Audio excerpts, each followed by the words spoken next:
Hey guys, I'm Jackie Brubaker, your host of That Girl the Podcast.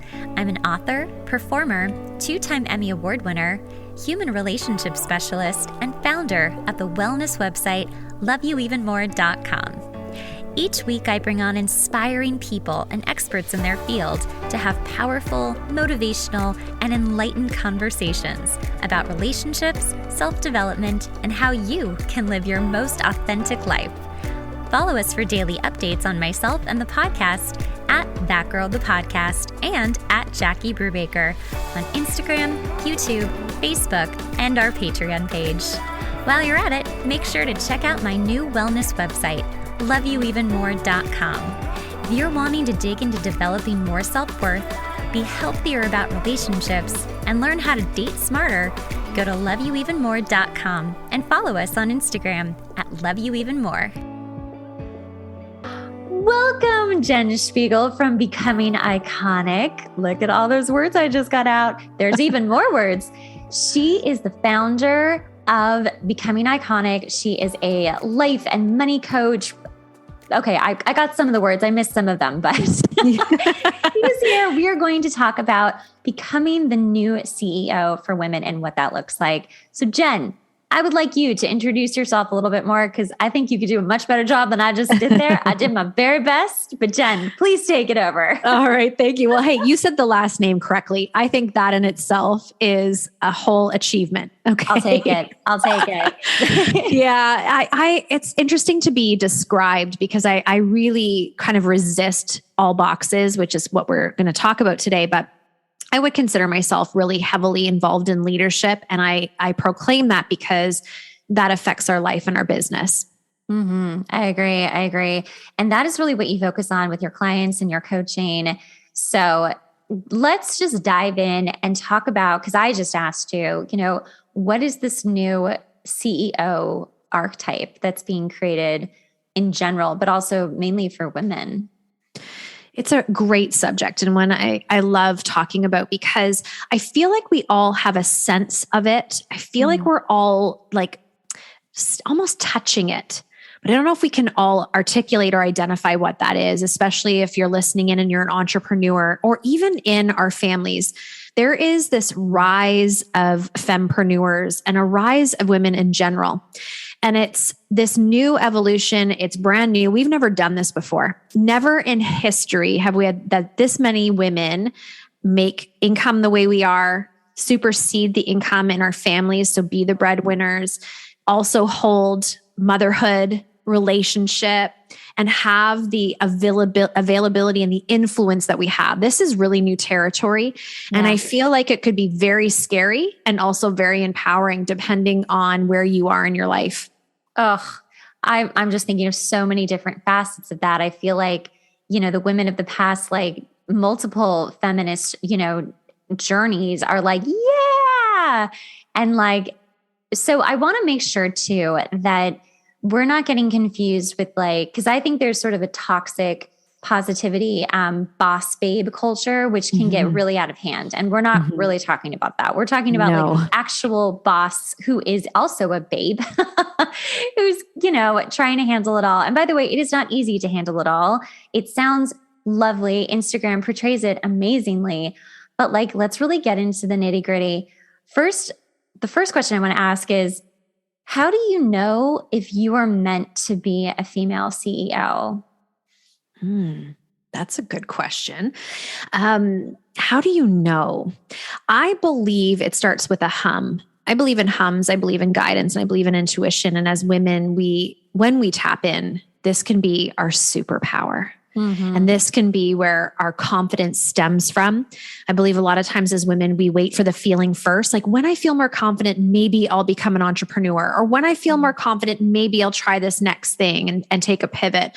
And when we're waiting for that feeling, we're waiting for a very long time and time passes and those dreams dissipate. So when we're tapped in, you start to hear a hum and a whisper. And I believe when we follow that and when we listen in, that's when we really start to build that feeling of, oh, wow, there's more to me.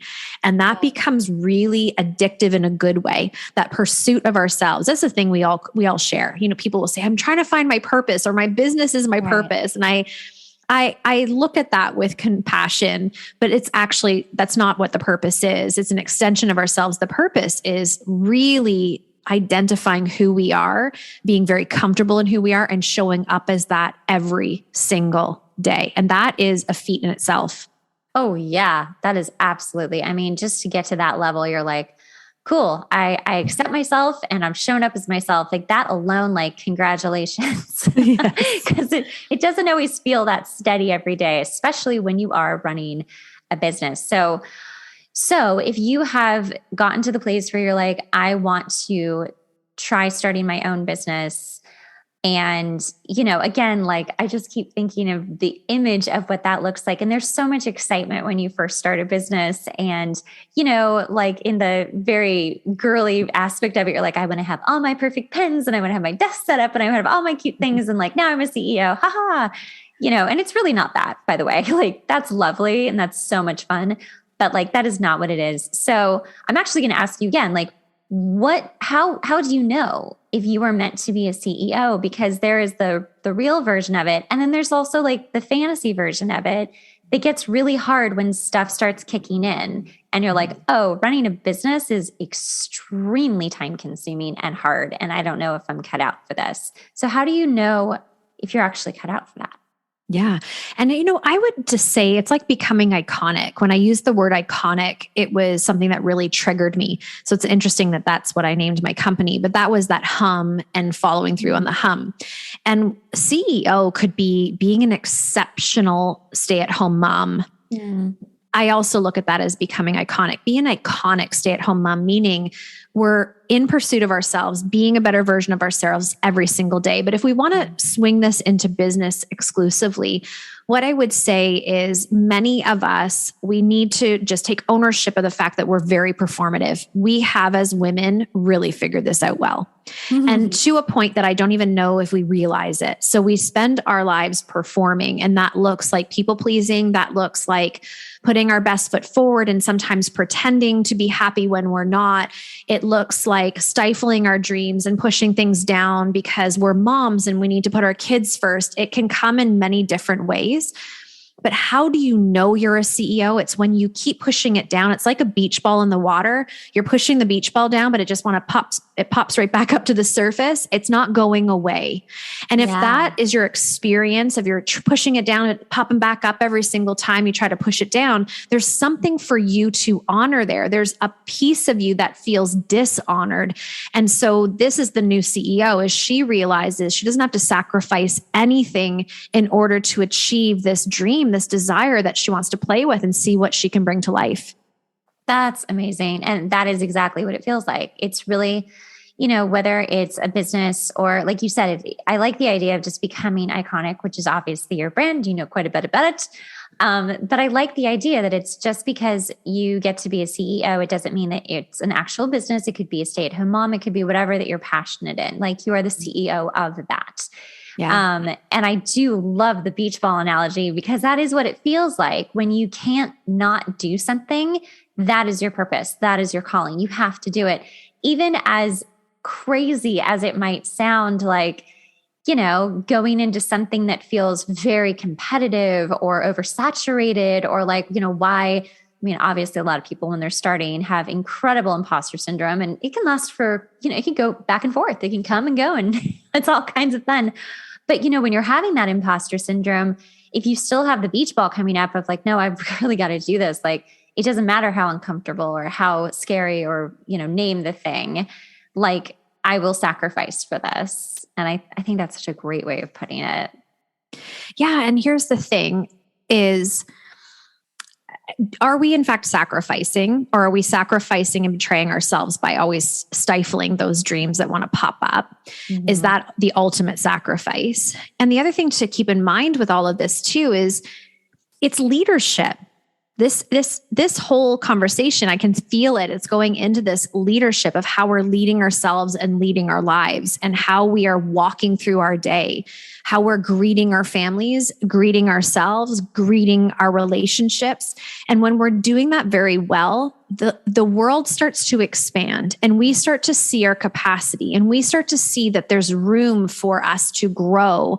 And all of a sudden the discomfort is in staying small, staying comfortable where we are. And that feels more uncomfortable than the idea of moving in, because imposter syndrome to me is a welcomed feeling. When I have imposter syndrome, I'm like, yes, okay, I've stretched myself. I'm uncomfortable. I'm treading in water that I have not treaded in before. So I'm like finding my footing and making sure I can catch my breath here. So I welcome that type of feeling. Now it can stall people, but I would suggest we look at it differently. If you're feeling an imposter syndrome right now and what you're doing, it's simply because you're in new territory. You're blazing a trail in your life and you haven't been there yet. So what is it that you want to learn? What is it that's required for you to learn so that you continue that progression forward and feeling like, woo, I am being stretched. I'm out on skinny branches here. I really want to hone my skills and learn and grow and serve. And so what do I need to do day in and day out to lead that? And when we take that position and that attitude, it's just incredible what starts to manifest and come towards us. Oh, that's so true. I love that. You're so good. You're just a great guest, aren't you? He also has a podcast, guys. Here, plug your podcast real fast. It will be in the show notes, but just plug it anyway. Yeah, thank you. Yeah, it's becoming iconic and it's called the Masterclass. I just recently changed that because it's weekly masterclasses where I go deep on specific subjects. Yeah. I love Thank that. you. So if you're loving this conversation, obviously go over there. We're not done. It's just begun. But I love that because, recently I've been really just digging into the uncomfortableness and digging into where does your comfort zone stop and where does the next level begin. And I think that is so, like, to me, and please riff on this, but to me, that is the edge of where your next chapter of life starts. And if you are feeling imposter syndrome, like you said, that's a good sign because you're really pushing. Yeah. But that is also really scary for a lot of people to cross. There's a lot of weird stuff that comes up. I know personally, I had a friend who was really lovingly just asking me these questions of well, why? Why are you afraid? Why aren't you doing, X, Y, and Z? And I was like, shit, I thought I knew, but now I'm really I would keep giving excuses essentially. And he's like, that's not it. That's not it. And I was like, well, I don't know. I guess I don't, it was amazing. It was such an incredible practice. And from there, I really let my brain calm down because it was very upset. It was like, we don't know what we're doing. I thought we had answers. We don't have the answers. And it gave me a chance to let things percolate and figure out within the next few days, as your brain will do. Your body will be like, hold on, let's process real quick. Right. And it's great because sometimes you need, and I would highly recommend that. If you have someone who can push you, or if there's someone that you're listening to that can give you those kind of questions to push you, it's amazing and it will expand you. You just have to be ready to be expanded. You have to be ready to get into the uncomfortableness and say yes to things you really want, even if they're scary. Mm. And how amazing that you have a friend who would challenge and provoke that in you. That's exactly what he did. Yeah. So good, because most people surround themselves with people who have similar excuses or let us live in our excuses. So the conversations sound more like, oh yeah, me too. Or I totally understand. I wouldn't be able to do that either. Or yeah, I'm really far too busy. You're busy. So what they end up doing is pulling it down. They don't intend to. They really honestly don't intend to, but we're around these people who agree with us. And you had a friend who disagreed, meaning, oh, hey, there's more to you. And why are you so afraid of seeing that? And those mirror moments are so precious. And I think having people like that in our lives are the ones you want to keep close, because they're the ones that will keep nudging us in those moments where we want to sit down in that chair and get comfortable again. And that's very tempting. That's very normal.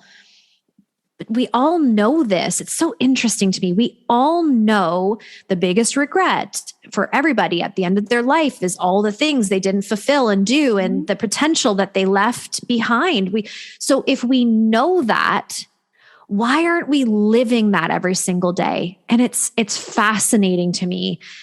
I find it a little agitating, and not in a negative way, just more of like, I want to rattle us a little bit because there's no dress rehearsal. It's not like we get this day again. It's like, kidding. Okay. We didn't do that well. Let's do it again.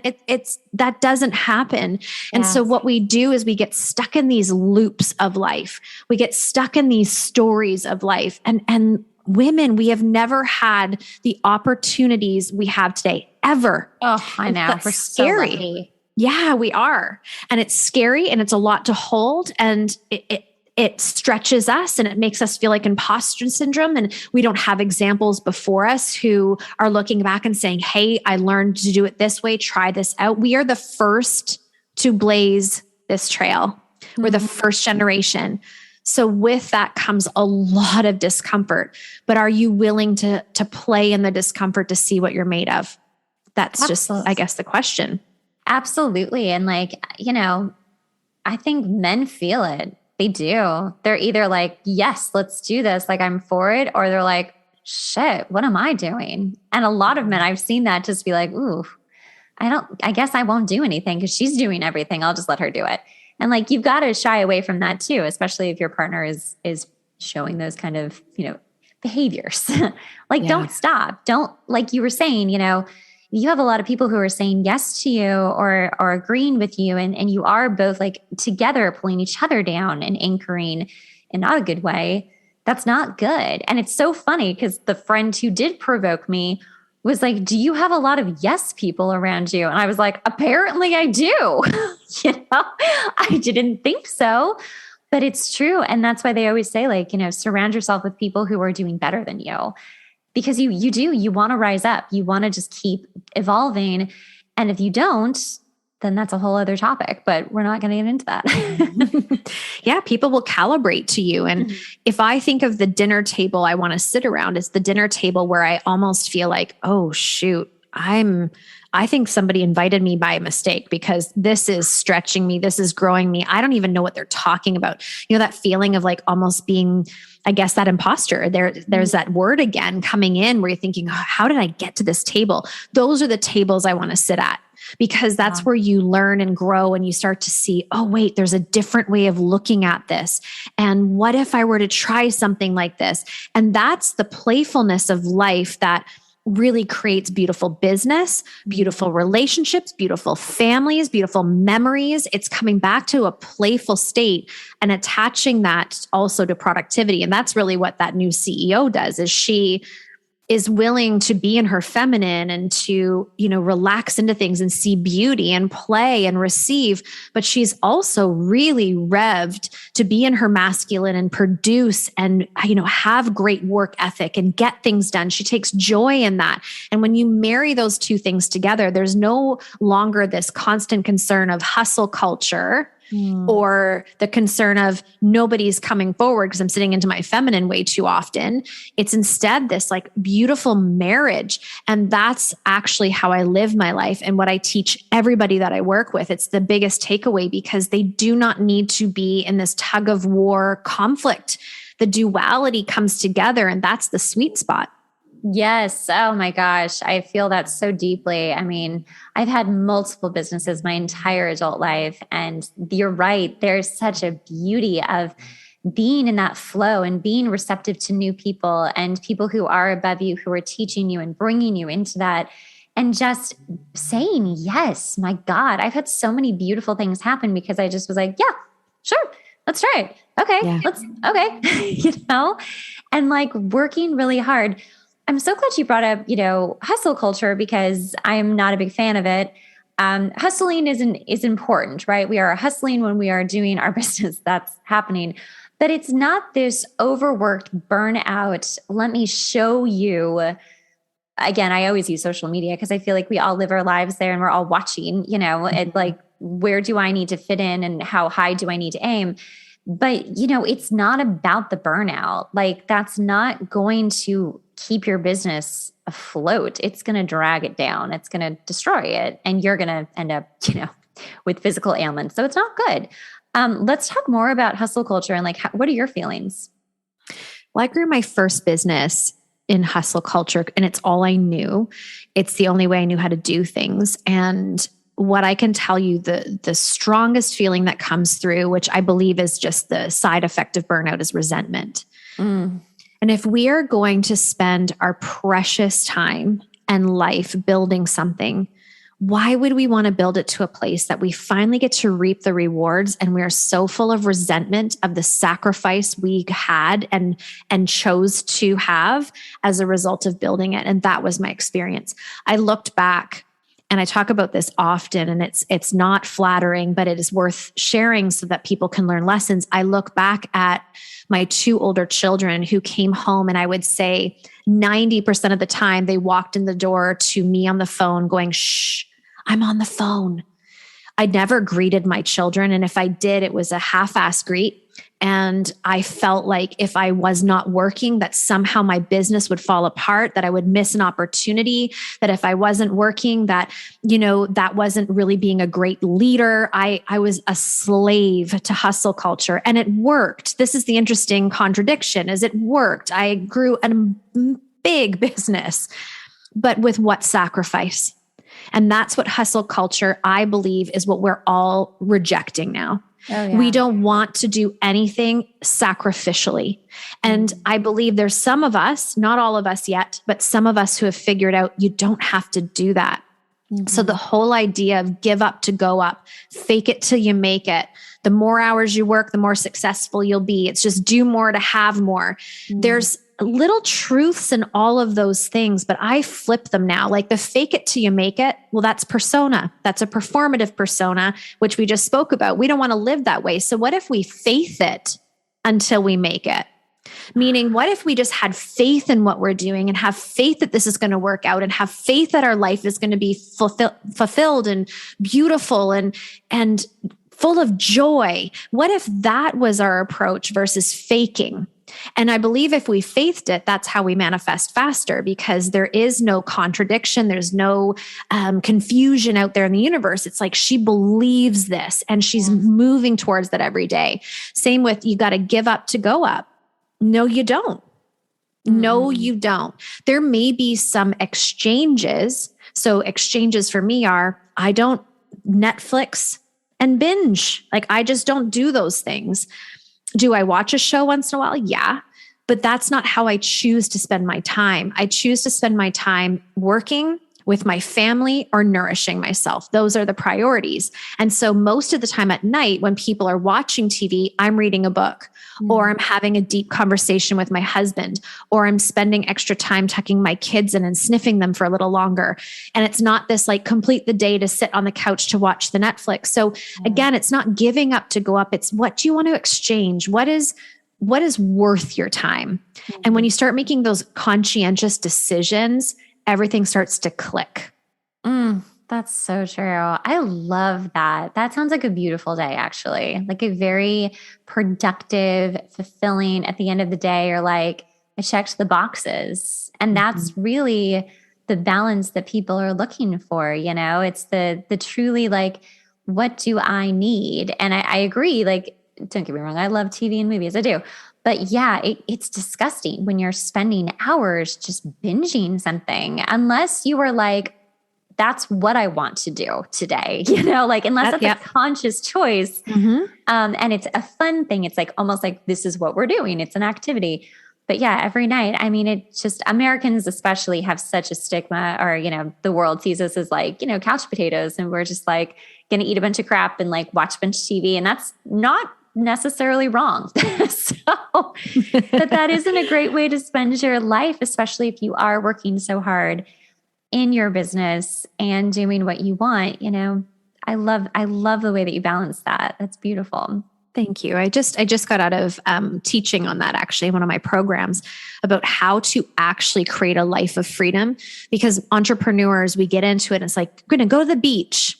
And we believe that that's what time freedom means. And sorry if this is a spoiler, but it's not about going to the beach. The thing is, as you have success, you will have more beach moments for sure. I travel. I love to travel. I love to go to the beach. Those are things I love to do, but I don't spend every day sitting back in a beach chair at the beach. What we do is we learn to cultivate days that excite us. And time freedom is creating a day you desire.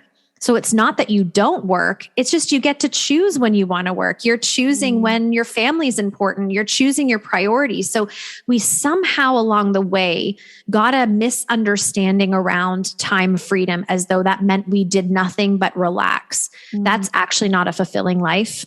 I don't know anybody who would find that fulfilling over a long period of time. And if anybody has parents who have retired, I could just thinking right? that. Oh my gosh. They aged themselves almost instantaneously because what do they think about? The weather, current events, what Sally's doing over there. I mean, they instantly aged.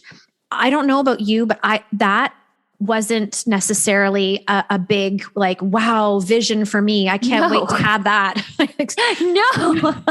No. And I would love to build a life, and I'm committed to building a life that I don't need to retire from. That is my commitment to how I live.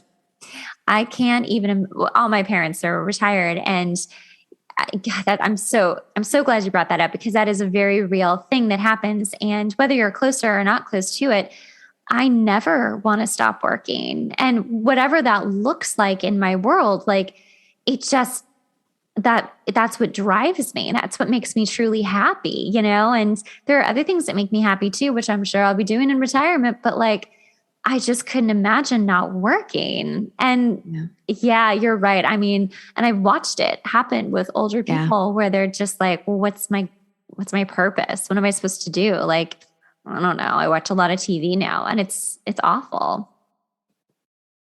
Yeah. And it's about contribution. Like we are here to contribute. And what is our contribution today? Sometimes for me, because I'm a mom of 4 and also an entrepreneur, my kids really need my attention. And that's that time freedom piece where I can say, I need to rework my schedule. I need to be fully available to my children. That's my contribution for that day. And it's the best investment. Sometimes my contribution is on my coaching calls with my private clients and really holding space for them and extending them and stretching them and having like different fresh set of eyes on things that they are too close to give them a fresh perspective. That's my contribution. But I don't know if we're supposed to, at a certain age, stop contributing and seeking ourselves and living and tasting and touching and learning. This is the human experience. And when you think about whatever the average age is, I don't even know what that is, but I plan to be 111 years old with black leather pants and pink champagne at my 111th birthday party. You're officially invited. Thank you. I would love to be there. So that is like a thing for me. So that is not someone who at 70 years old is going to say, I'm done. I'm complete. Thank you so much. I'm going to put my feet up. That is someone who's committed at 70 years old to still be exploring and learning and staying vibrant and healthy and energetic. Those things matter. And we get stuck sometimes. And if someone's listening right now and saying, that all sounds really great, but I don't have that, or I'm not feeling that, we have to also put on our big girl pants and say, we're also choosing. And if you're feeling stuck and stagnant in your life, you're choosing to stay there. What is one thing you could do today to start contributing more to yourself and your potential, contributing to your family? How can you show up better? Is it simply by getting dressed today? Maybe it's put on that nice outfit that's been sitting there. It needs to get dusted off after 2 years of staying home. Those types of things. It's making little tiny shifts. And I think sometimes we're very radical, where we take ourselves into this point of sitting on the couch and watching too much Netflix. And all of a sudden we're like, ooh, I'm doing too much of this. So we jump back in and, go full force in our business. And then what happens? We get tired. So we're like, oh, I need a break. So then we take a week off, and we're taking ourselves and everybody along with us on a roller coaster ride. It's like, she's in, she's out, she's in, she's out. And it's finding that sweet spot, that rhythm of our day and our lives that we can withhold and sustain. And then all of a sudden, it's not this trying to escape from, it's this living into. That's so true. And I was also thinking too, when you are contributing and when you're not living this back and forth thing, you don't feel like you'll be tired, your brain will be tired, but like you'll have more energy naturally and you'll feel more, gosh, what am I trying to say? You'll feel more energetic. You'll actually enjoy what you're doing and you won't feel the need to like, oh, I really need to relax. Like I've really got to take it easy. And I mean, again, it's not to say that you won't feel some of that, but you will be so energized because you're doing what you love so much. And it's really important, like you said, for people who are listening, like, I can't do this. That's probably because you're not doing what you're supposed to be doing in your life. Like, sorry to be so blunt, but if you aren't feeling that energy naturally from something that is considered, quote, work, that's probably not your right job, And again, it's when we look back when we're old, like, what didn't we do? Like, I really, truly believe, I don't care what age you are, just do it anyway, just go for it. Like there's really it's never too late. And it really doesn't matter how, whatever people measure it in success or fame or anything like that, notoriety. It doesn't matter how, quote, famous or successful you become at it, as long as you're doing it. Again, that's like contributing to your world and to your life. And yeah, you can look back and be like, no, I did it. Maybe I wasn't, the top dog in it, but I was doing it and it made me happy. And my life was more energetic and just more balanced versus, the whole like, oh gosh, I worked so hard my whole life doing something that was like, and now I'm retired and I'm bored. Like, oh, no. Like, think about that, young people who are listening right now. It's true. And you bring up a really important point. Is like fame and influence. And there's this interesting narrative happening because of social media that we all feel like we need to have so many followers and be super influential in order to have success. And so recently I had my Instagram and Facebook hacked and disabled. Tens of thousands of followers, 16 years of wisdom, experience, memories, pictures gone in a flash. And it was so rattling, heartbreaking, traumatic, really, because I thought, what is going to happen? I mean, I had this comfort zone with all this community I'd built. And it's so interesting because I have less than 1,000 followers now. And what I've realized, but what I've realized is it's like a piece of humble pie, how much ego is attached to things and how I have lineups now to work with me and wait lists that I've never seen before as a result, because people are witnessing me lead and walking my talk and doing the things that I teach. And they're saying, wow, you didn't skip a beat. Well, I didn't skip a beat because this is what I meant to do. I am so clear about that. I know that for sure. This was my God-given gift and what I'm meant to do and how I'm meant to serve. Yeah. But I've also always treated people like heartbeats. When I have a new follower, I don't even love that term, but when I have a new follower, that's someone who said yes to being in my presence. They chose that. And that is such a privilege and an honor. And somewhere along the way, we forgot that. Somewhere all of a sudden, 100 followers became not enough. Somewhere along the way, 10 likes wasn't enough. When in fact, if you had 100 people in your house right now to listen to you speak, it would be overflowing. It would be overwhelming. You would be going, holy, like, look at all these people.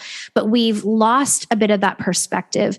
And so that point, what you just said about fame and feeling like we have to be the top dog to be successful, I want to really have people hear this, that is absolutely not the be all and end all. It is not the only destination.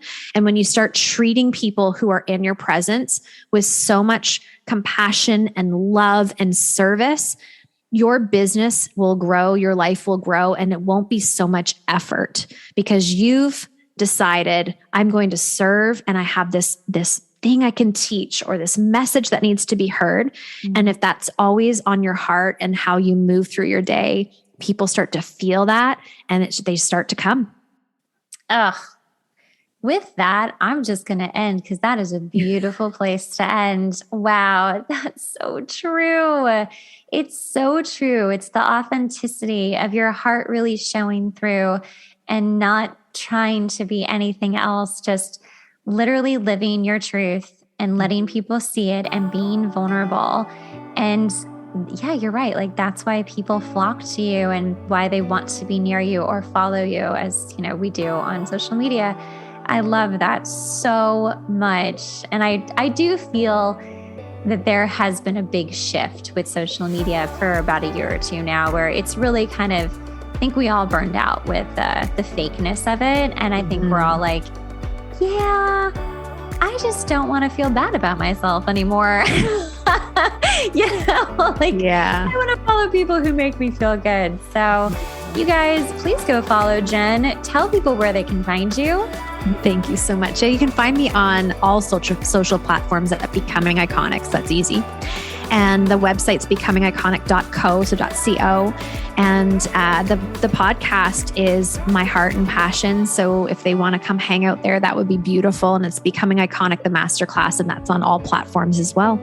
Oh, thank you so much, Jenn. This was so lovely. Thank you. I appreciate it. Thank you so much for having me. Thanks so much for listening to the podcast. Remember, sharing is caring. Make sure to rate the podcast and leave a review. We really rely on this to help get the podcast out there.